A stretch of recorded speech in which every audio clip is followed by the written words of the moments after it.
Hello everyone, অগোছালো মুহূর্তে নতুন একটি ভিডিওতে তোমাদের সবাইকে স্বাগত। আশা করছি তোমরা সবাই খুব ভালো আছো, আমিও ভালো আছি। আজকে 14ই মার্চ, শুক্রবার। আজ রঙের উৎসব। আমার তরফ থেকে তোমাদের সবাইকে জানাই হ্যাপি হোলি। সবাই আজকের দিনটা খুব মজা করো, খুব আনন্দে কাটাও, খুব রং খেলো, কিন্তু সাবধানে। এখন বেরিয়ে পড়বো রং খেলতে। এই যে রং খেলতে যাবো বলে এই দাদার হাতে প্রিন্ট করা এই হোলি লেখা গেঞ্জিটা পরবো ভেবেছি, কিন্তু বাবা মা পাশ থেকে চিল্লাচ্ছে, এত ভালো জামা পরে রং খেলতে যাবি? তো তারপরে আমি পরে নিলাম এটা। আজকের ব্লগটা অনেকটা স্পেশাল, দেখে বুঝতেই পারছো। এখন যাব রং খেলতে, আর এখানে আমার প্রথম রং খেলা। আমি যেখানে যাচ্ছি, তো পুরো ভিডিওটা তোমাদের সাথে শেয়ার করব। চলো ওখানে গিয়ে তারপর কথা হচ্ছে।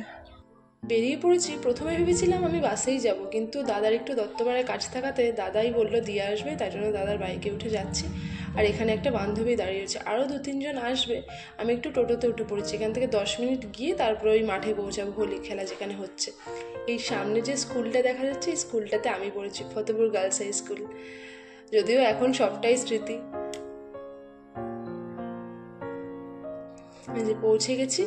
আমি এখানে প্রথমবার রং খেলতে এসেছি। মানে আমি ছোটোবেলা থেকে ম্যাক্সিমাম মামার বাড়িতেই খেলেছি, আর তারপরে বড় হয়ে যখন মেসে ছিলাম ওখানে খেলেছি। সকাল থেকে ভাং তৈরি হতো, তারপরে সারাদিনটা খেলতাম, মাঠে যেতাম। কিন্তু এবারে আর এখানকার বান্ধবীদের সাথে প্রথম রং খেলা। এটা একটা স্কুল মাঠ, কত সুন্দর করে সাজিয়েছে মাঠটায়। আমি এবার প্রথমবার আসলাম এখানে।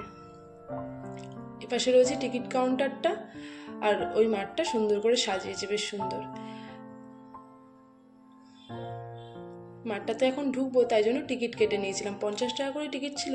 আর এখানে আরও কয়েকটা বান্ধবীর সাথে দেখা হয়ে গেছিলো। দেখো কত সুন্দর করে ভেতরটা সাজিয়েছে।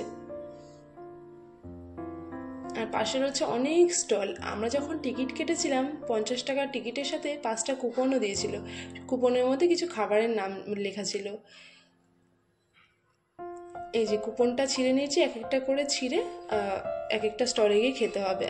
আমি প্রথমে আমপান্না নিয়ে নিয়েছিলাম একটুখানি, আর ঢুকেই খেয়ে নিলাম। তার কারণ হলো 12টা অবধি খাবারটা দেবে, আসতেই অনেকটা দেরি করেছি, তাই জন্য প্রথমে আমপান্নাটা নিয়ে নিচ্ছি। আর প্রচণ্ড গরম এখানে। তারপরে একটু নিয়েছিলাম পকোড়া, কিন্তু প্রচুর লোক হওয়াতে খাবারের মান খুব একটা ভালো নেই। ওই যে সবাই মিলে ভাজছে, যদিও আমি সবকটা কুপন একদমই নষ্ট করিনি, 2-1টা কুপনে খেয়েছি, কারণ প্রচুর গরম আর সব কিছু খাওয়া যাচ্ছিল না।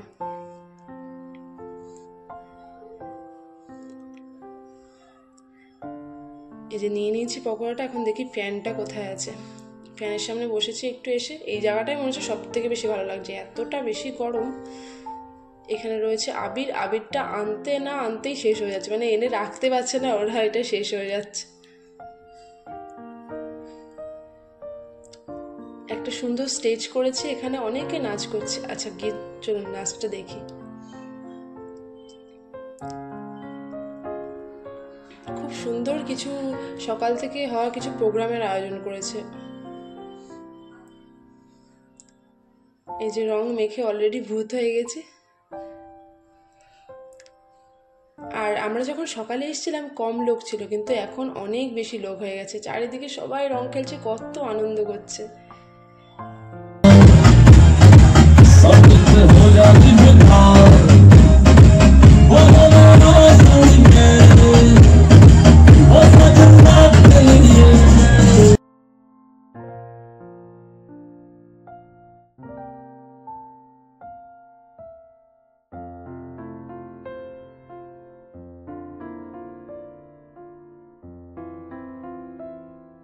শুরু হয়ে গেছে গান, আর আমরাও নাচ করতে শুরু করে দিয়েছি। কিন্তু এখন আবির খেলা হয়, এটাই সব থেকে বড় কথা। আগে যখন আমরা ছোটোবেলায় ছিলাম তখন প্রচুর মাথা ফাটা রং থেকে শুরু করে, উচ্ছে রং থেকে শুরু করে এগুলো খেলতাম। আর তারপরে মার ঘষা নিয়ে তো হতো আলাদাই কাহিনী।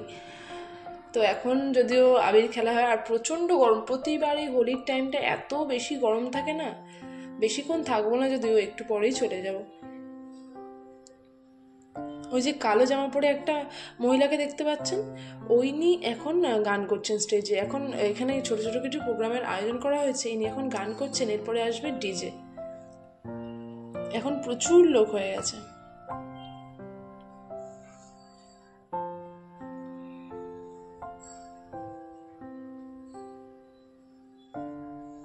যে চলে এসেছি, এখানে একটু তরমুজ দিচ্ছিলো তাই খাচ্ছিলাম, আর আমি মুখটা ধুয়ে নিয়েছি, মানে পুরো জ্বালা করছিল মুখটা একেবারে। এবার ফিরে যাব বাড়িতে। এই যে বেরিয়ে পড়েছি, আরও অনেক লোক ভেতরে আছে, এখন আরও ভিড়টা বেশি বাড়ছে, বিকেল হয়ে গেছে, কিন্তু আর ভালো লাগছে না, এই জন্য ফিরে যাচ্ছি বাড়িতে।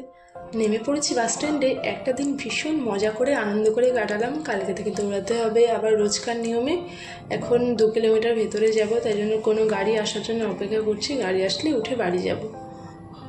চলে এসেছি বাড়িতে। আমার 2025-এর রঙের উৎসব এখানেই শেষ হলো।